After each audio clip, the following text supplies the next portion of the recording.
several other eminent personalities in the editorial board. We believe and hope that this journal will leave a deep scientific impact on the scientific society, and we could not have found a better opportunity than this to do it. We are profusely elated that our Honorable Minister is here, and we take the opportunity to release this special journal. ISSN of this journal is already in process, and the first issue is being released.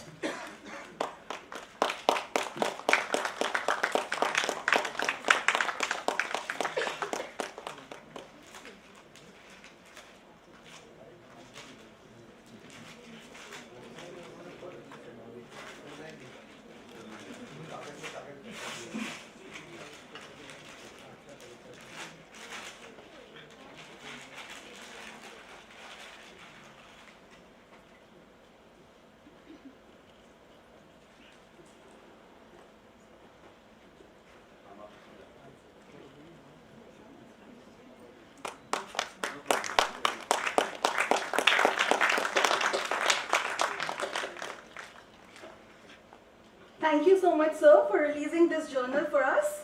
Now, it is the time to felicitate and honor all those who have made us proud in numerous capacities through their outstanding work in the allied field of sciences, especially related to environment and health. These awards are called as STE Felicitation Awards. Sir, for your information, you already know that STE is a society which is working for research, awareness and social development, and it is located at Kolkata, West Bengal. And the society has been working very hard for the welfare of common citizens.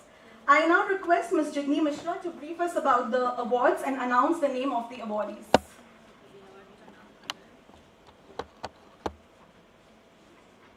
Good afternoon, everyone. As Dr. Shripadna has already described, this is one of the humblest efforts of Save the Environment to honor excellence in science, research and dedication to community as a whole. It is indeed a great privilege on the part of STE to honor stalwarts as the ones amongst us today. For the first award, that is STE Dr. APJ Abdul Kalam Award. This, for the year 2019, is being presented to Dr. A.K. Datta. Please, sir.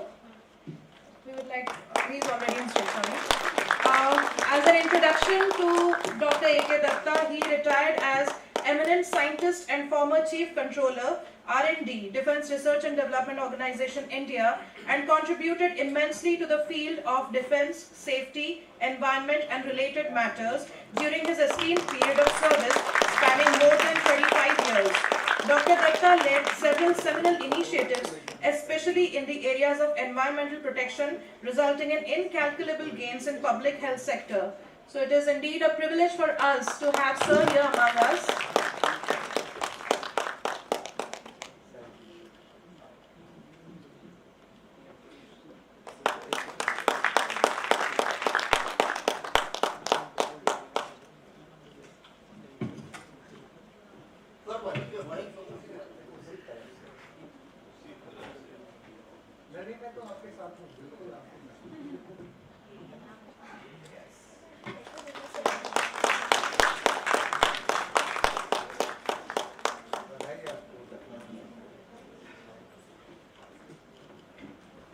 Thank you, sir.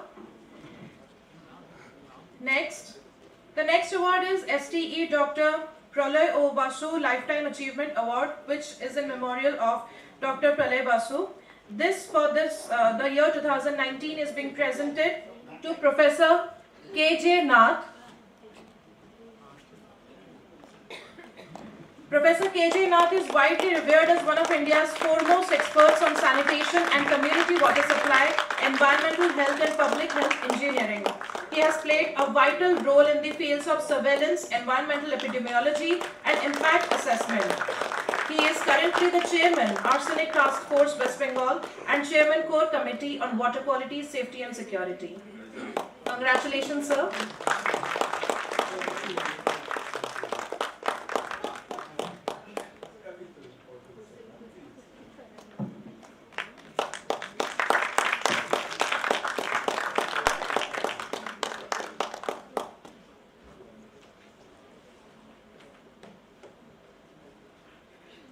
A big round of applause.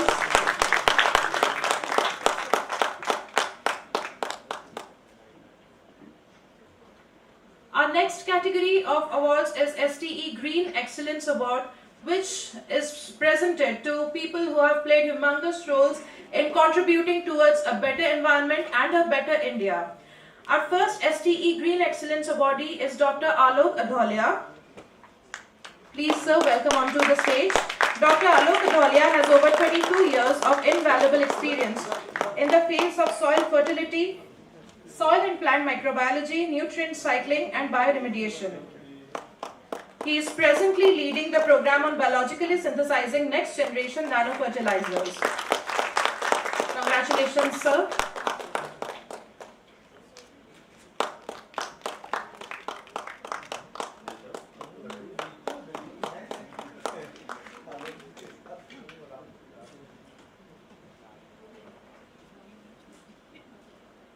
A big hand for Alok, sir.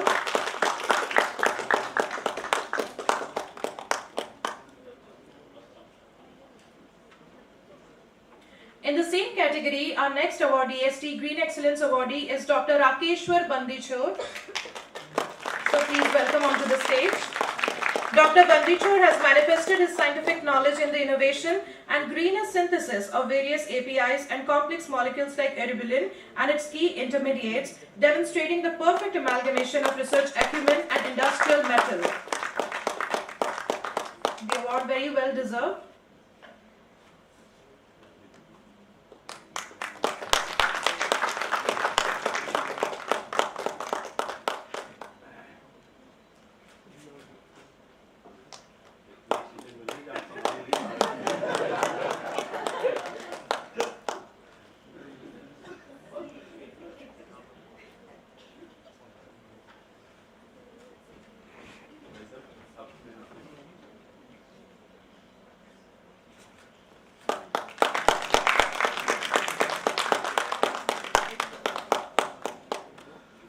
Next, the STE Women Excellence Awards.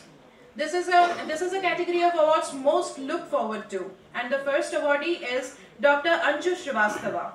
Ma'am, please welcome.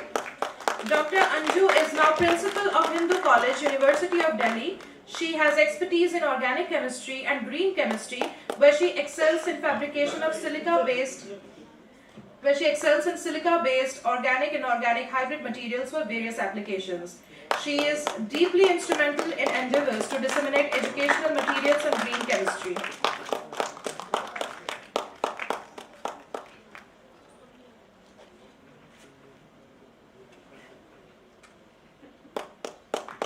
A big round of applause for Anju ma'am.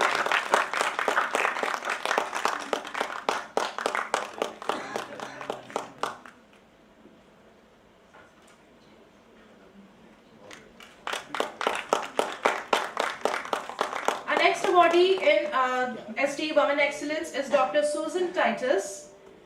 I would like to welcome Susan ma'am onto the stage.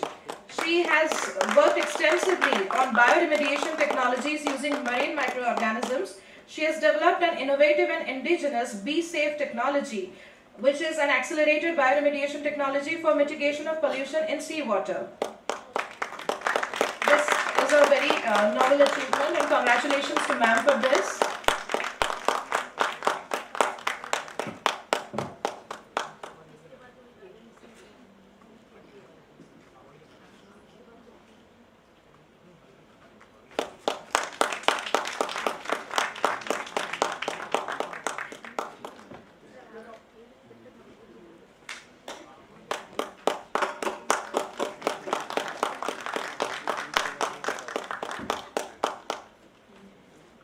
Next, we have the STE Fellowship Awards.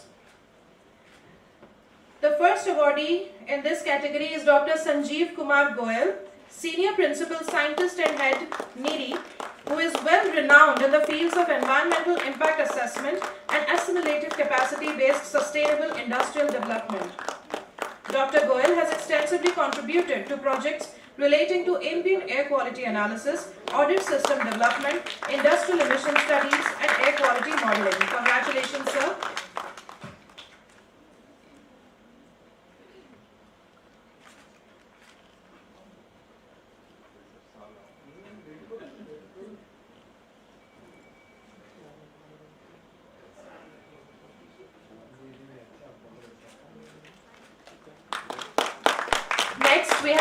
Prashant Singh for ST Fellowship Award.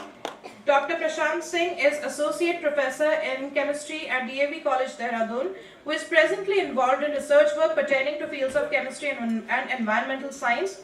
He has played a vital role in the establishment of NABL accredited state-level water quality analysis laboratory under Water Technology Initiative Program in collaboration with UCOST. A big round of applause for Prashant sir.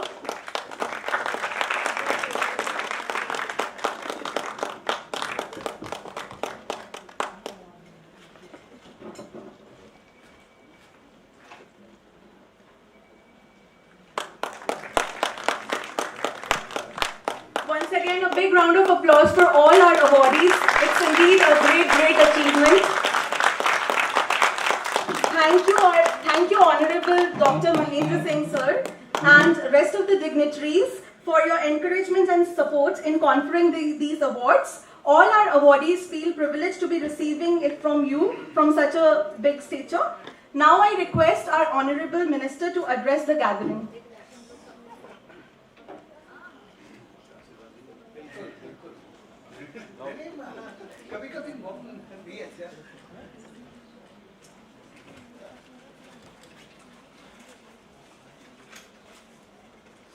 आप लोग सब लोग हिंदी समझ पाते हैं कि नहीं?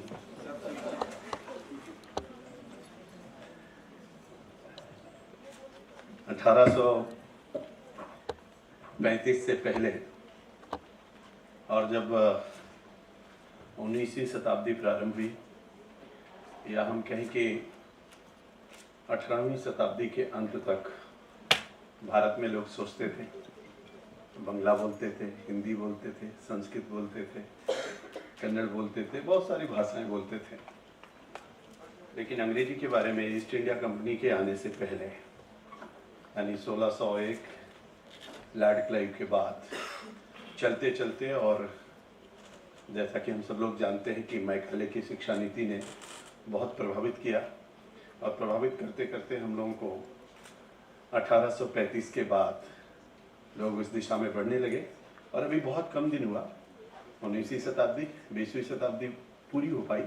1835 में उन्होंने प्रारंभ किया और 50 के बाद धीरे धीरे उसका प्रभाव पड़ता चला गया, और देखते देखते अब ऐसा लगता है कि बाकी किसी भाषा में बोलिए तो थोड़ा सा कहीं न कहीं मन में कुछ ना कुछ आता है, ऐसा प्रतीत होता है। लेकिन प्रभु की कृपा है, लोग कहते हैं कि चिड़िया ने अपनी भाषा नहीं बदली, मोर ने नहीं बदला, लोगों ने नहीं बदला, और लोग कहते कि उस हर देश का बहुत आगे बढ़ता चला गया जिसने अपनी भाषा को बहुत प्यार किया है, बहुत अच्छे से अपनी भाषा को पढ़ा और सम्मान किया है। मुझको उम्मीद है आगे हम लोग भविष्य में ऐसा करेंगे, सभी भाषाओं का सम्मान करेंगे, लेकिन अपनी भाषा को विशेष स्थान देंगे, ऐसा मैं सबसे निवेदन करता हूं, और निश्चित रूप से हमको करना भी चाहिए।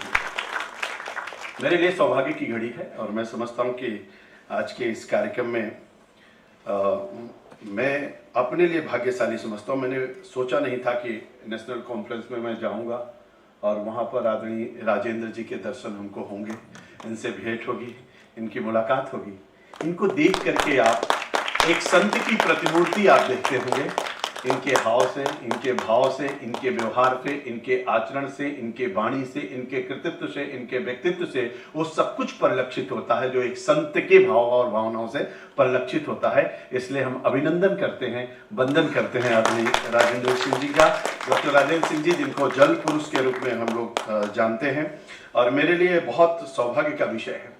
मैं समझता हूँ कि कभी कभी हृदय में आता है तो मन झंकृत हो जाता है जब राजेंद्र जी का मैं नाम सुनता हूं, और इनके लिए मैं एक संस्कृत का श्लोक कहता हूं कि असित ग्रीष्मं शातकर्तिलम सिंधु पात्रे सुरतर शाखा लेखनी पत्र मुर्वीयम लिखित यद गृहीत्वा शारदा सर्वकालम तदप गुणामीशम पारम नयाति। इतना काम करते हैं जल के लिए, पानी के लिए, तो मैं समझता हूं कि एक बार जोरदार ताली इनके लिए जरूर होनी चाहिए। आदरणीय डॉक्टर संजय वाजपेयी जी विशिष्ट अतिथि, आदरणीय प्रोफेसर के जी नाथ जी, आदरणीय डॉक्टर शिप्रा मिश्रा जी, आदरणीय प्रोफेसर अनुपमा मजूमदार जी, आदरणीय डॉक्टर ए.के. दत्ता जी, और यहाँ पर उपस्थित हमारे सभी आदरणीय विद्वज्जन मित्रों, 1,98,58,85,120 वर्ष पहले सूरज की पहली किरण धरती पर आई थी, और जब सूरज की पहली किरण धरती पर आई थी तो वह दिन था रविवार, इसीलिए उसको रवि का होरा कहा जाता है। संडे को ही सूरज पहली बार धरती पर आया था और उसका जब कैलकुलेशन करते हैं तो आज से 1,98,58,85,120 वर्ष पहले आया था। लेकिन सूरज से आने के पहले भी एक तत्व आया था। हम लोग कहते हैं कि क्षितिजल पावक गगन समीरा अब पंच तत्व यह अधम शरीरा। उसमें जो पांचों तत्वों के बारे में बात कही गई है, आदरणीय राजेंद्र जी से मैं क्षमा चाहते हुए बोल रहा हूं, अगर मुझसे कोई गलती हो तो मैं क्षमा चाहूंगा।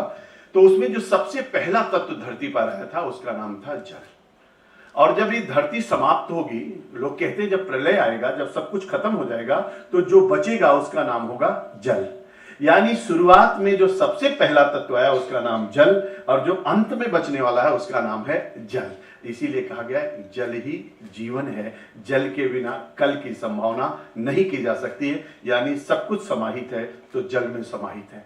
तब से लेकर के अब तक 17,28,000 वर्षों का सतयुग बीत गया, 12,96,000 वर्षों का त्रेता बीत गया, 8,64,000 वर्षों का द्वापर बीत गया, 5,120 वर्ष इस कलयुग के बीत चुके हैं। इसके पहले बहुत सारे कलयुग हो चुका है, क्योंकि जब 71 बार चतुर्युगी आती है तो एक मनवंतर होता है। 6 मनवंतर बीत चुका है, 7वां मनवंतर चल रहा है। 7वें मनवंतर की 28वीं चतुर्युगी चल रही है, 28वीं चतुर्युगी का कलयुग चल रहा है। अब कलयुग का प्रथम सोपान चल रहा है, और प्रथम सोपान के आज हम सप्ताह के दूसरे दिन, यानी संडे को पहला दिन माना जाता है, मंडे को दूसरा दिन माना जाता है। आज सोमवार को हम सब लोग जल पर चर्चा करने के लिए यहाँ पर विराजमान है। ये मैं समझता हूं कि मेरे लिए बहुत बड़ा सौभाग्य का विषय है।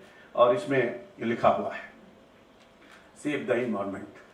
जो संस्था इस काम को कर रही है और जिस संस्था ने सोचा है एनवायरमेंट को सेव करना है, कैसे करेंगे वो उसके बारे में आदरणीय राजेंद्र जी ने बताया होगा।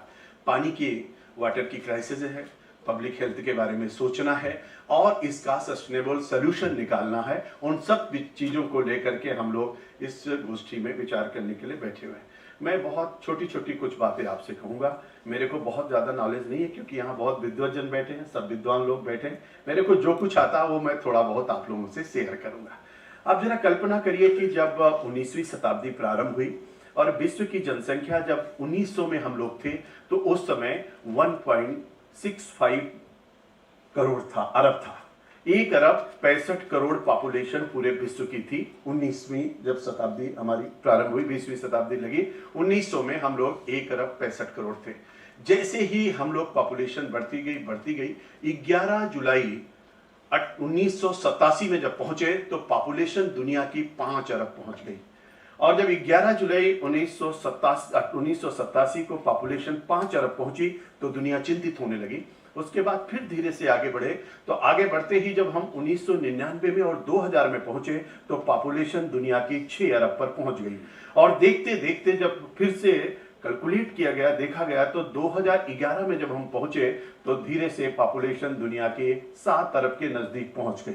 अभी देखते देखते लोग कह रहे हैं 2024 तक दुनिया की पॉपुलेशन जो है वो 8 अरब तक पहुंच जाएगी। और जब हम 2050 में पहुंचेंगे तो दुनिया की पॉपुलेशन 9 अरब को क्रॉस कर जाएगी। और जब हम 2100 में पहुंचेंगे, यानी 1900 से प्रारंभ करके 2100 में पहुंचेंगे, जब हम 200 सालों की जर्नी को अंत करेंगे, तब पता चलेगा कि दुनिया की पॉपुलेशन लगभग 11 अरब को क्रॉस करती हुई नजर आएगी। अब आप कल्पना करिए कि 1900 में हम 1 अरब 65 करोड़ पर थे, और जब हम 2100 में पहुंचेंगे तो हम 11 अरब पर पहुंच जाएंगे। लोगों का मानना है ऐसा कि हर वर्ष 8 से 9 करोड़ की पॉपुलेशन बढ़ रही है।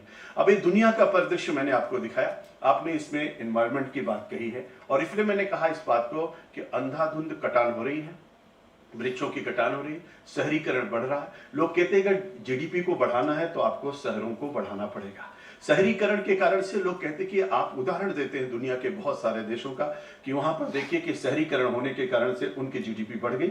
हमारे यहाँ, आपके यहाँ मानते हैं लोग कि अभी 30%, 35% शहरीकरण। बहुत सारे नॉर्थ ईस्ट के बहुत सारे स्टेट ऐसे हैं जहां पर अभी 10%, 11%, 12% शहरीकरण हो पाया है। और भारत के बहुत सारे राज्य ऐसे हैं जिनका शहरीकरण बढ़ा है। लेकिन शहरीकरण बढ़ने के साथ साथ जिस एनवायरनमेंट की बात हम लोग कर रहे हैं, आप सब लोग तो विद्वान लोग हैं, मुझको तो इतना कुछ नहीं पता है, लेकिन 3 गैसें ऐसी जो सबको प्रभावित कर रही हैं। उसमें सबसे लोग कहते हैं कि कार्बन डाइऑक्साइड, दूसरा कहते हैं मीथेन, तीसरा कहते हैं क्लोरोफ्लोरोकार्बन गैस। अब क्लोरोफ्लोरोकार्बन गैस का यूज कहाँ कहाँ हो रहा है? जैसे शहरीकरण बढ़ता है, आपको फ्रिज लाना है, आपको एसी यूज करना है, आपको घर की जितनी चीज यूज करनी है उसमें सब में क्लोरोफ्लोरोकार्बन गैस के बिना नहीं यूज हो सकता।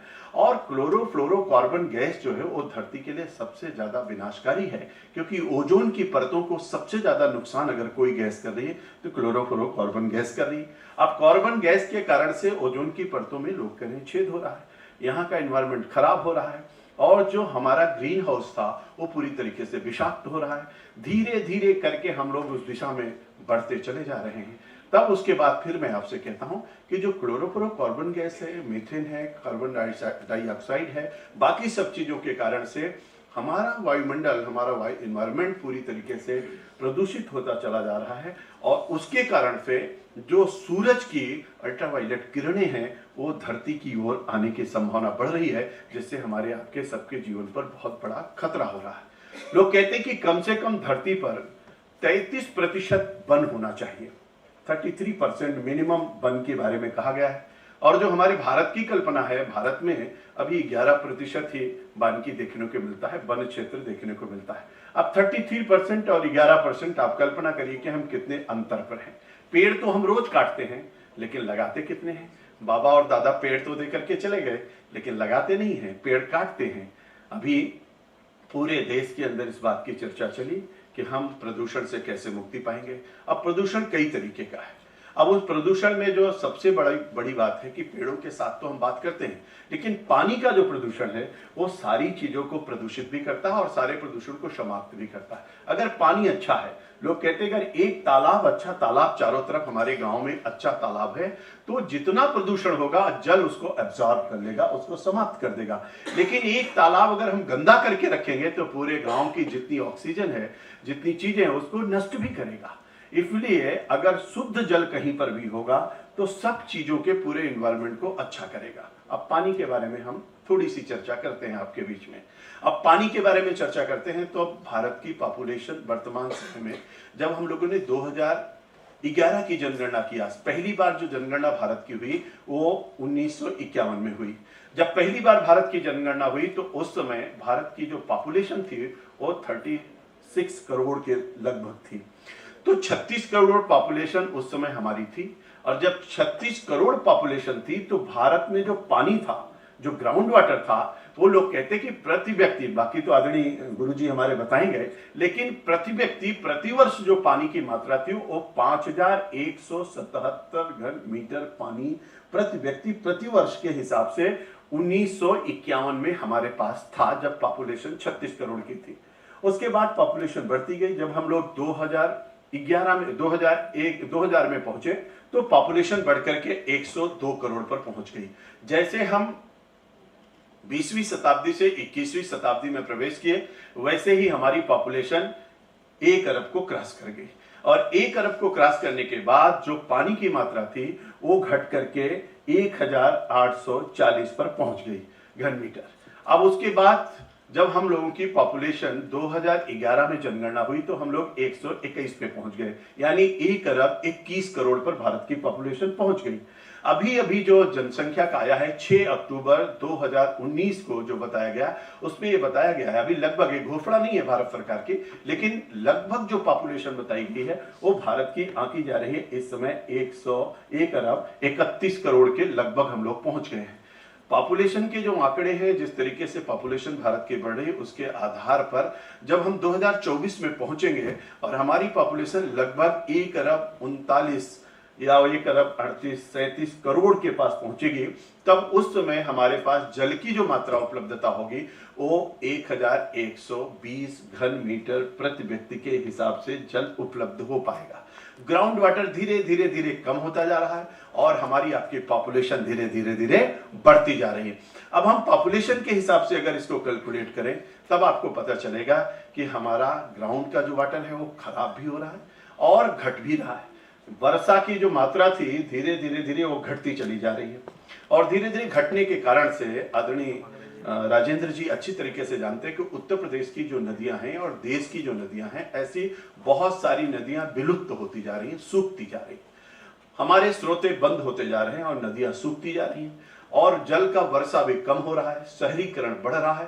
शहर में जितना पानी बरसता है वो पानी सीधे नाली में जाता है और नाली से सीधे नाले में जाता है और नाले से सीधे नदी में जाता है। ऐसे लोगों का अनुमान है, लोग कहते हैं कि 4000 बिलियन क्यूबिक मीटर वर्षा प्रति वर्ष के लगभग हमको जल मिलता है।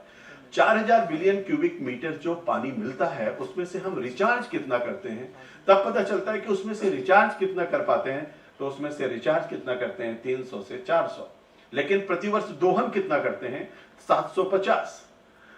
चार्ज कर पा रहे हैं 300 से 400 और निकाल रहे हैं 750।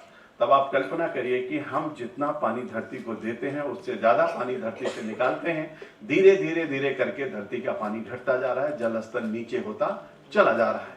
हम लोग बचपन में अपने गांव में जो कुएं होते थे उस पर बरसात के महीने में बाल्टी से पानी निकाल लिया करते थे, कुआं भर जाता था। लेकिन अब किसी कुएं में कोई पानी नहीं है, धीरे धीरे वो जल स्तर नीचे चला गया। देखते देखते संकट पूरी तरीके से खड़ा हो रहा है।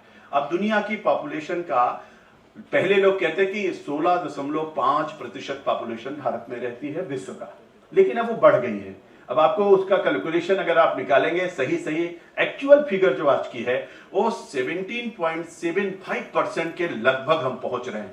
और दुनिया में भारत की स्थिति अगले 10-12 सालों में हम विश्व के नंबर 1 पर पहुंच जाएंगे जनसंख्या की दृष्टि से, क्योंकि चाइना ने अच्छी तरीके से कंट्रोल किया है, बाकी देश कंट्रोल कर रहे हैं।